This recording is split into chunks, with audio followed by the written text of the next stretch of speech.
Editou de Djemeldine Benchenouf. Salam alaikum, Azul Fillaoun, bonsoir.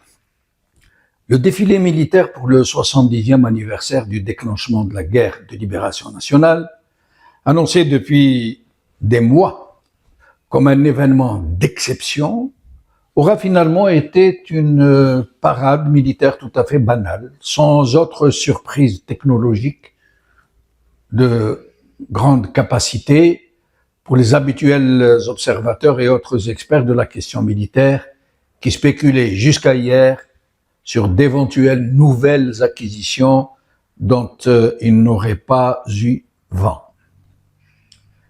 Je suis totalement profane sur ces questions militaires. Je me limiterai donc à vous rendre compte de ce que j'ai personnellement observé depuis un angle de Monsieur Tout-le-Monde.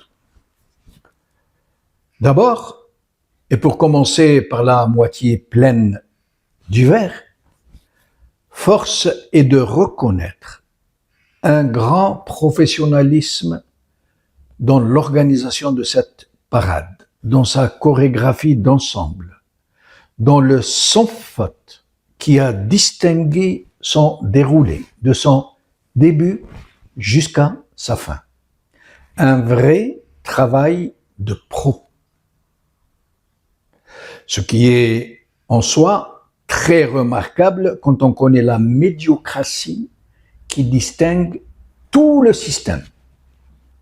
Un peu comme si l'armée algérienne avait été épargnée par l'impéritie ambiante qui infecte tout le pays et pire encore, toute sa gouvernance, si l'on accepte l'action remarquable et à contre-courant de quelques grands serviteurs et de nombreux commis de l'État qui parviennent, malgré le travail de sape en profondeur, à maintenir le pays à flot.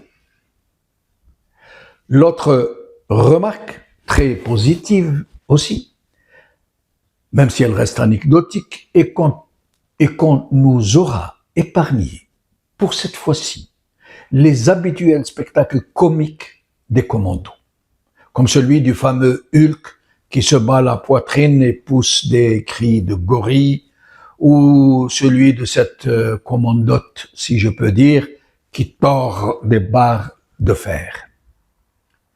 Par contre, la prestation très sonore des commandos qui scandaient le nom de Reza, Reza, même si elle a été très touchante en soi, procède malheureusement d'une attitude très démagogique, très populiste, quand on sait qu'on ne combat pas une force comme celle du sionisme avec de si vaines logorées. Aussi émouvante soit-elle en de si cruelles circonstances pour le peuple palestinien.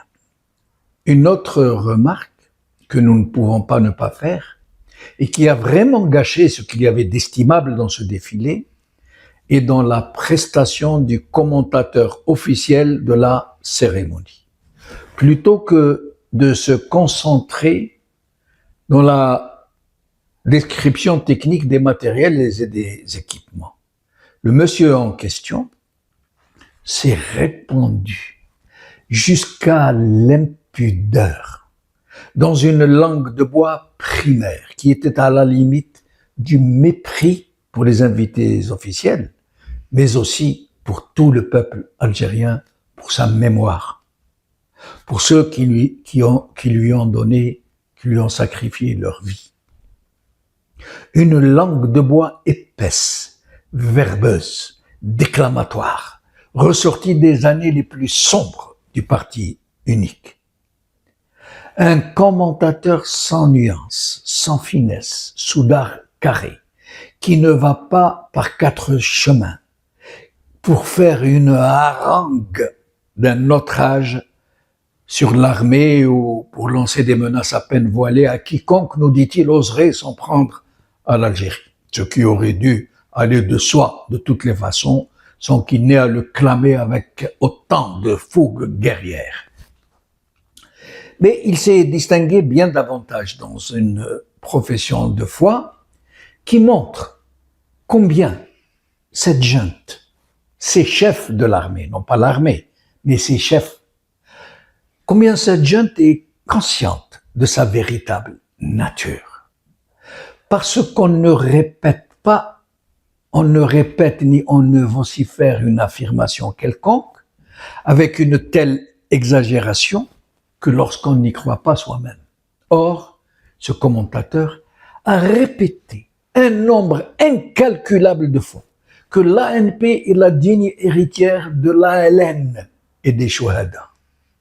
Une contre-vérité hurlante que tous les Algériens savent, qui font la différence entre nos soldats, qui sont les nôtres ici de nos familles, et la junte qui les a pris en otage, comme elle a capté la mémoire des Chouhada, Rabbi Yarhamham, et de toute la lutte de libération nationale pour prendre et garder le pouvoir par la force et la ruse contre la volonté du peuple.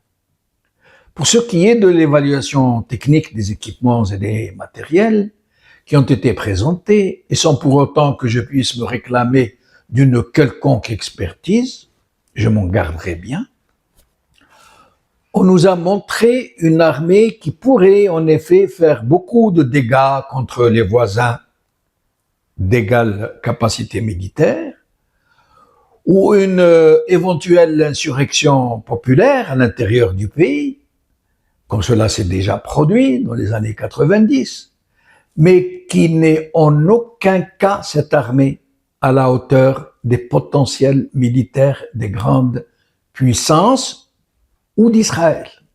Il n'y a pas faute. Vraiment.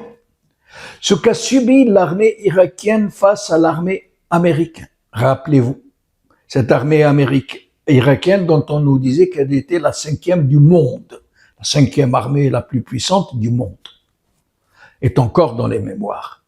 Soit dit juste pour ramener les choses à leur véritable proportion. La force la plus irrésistible des nations est dans leur économie, dans leurs universités, dans leur système éducatif, dans leur système de santé, dans une démocratie qu'ils réussissent à arracher à leurs despotes. Une nation qui a réussi à arracher son droit à sa souveraineté sur son propre destin ne peut être vaincue par aucune puissance au monde. Voilà.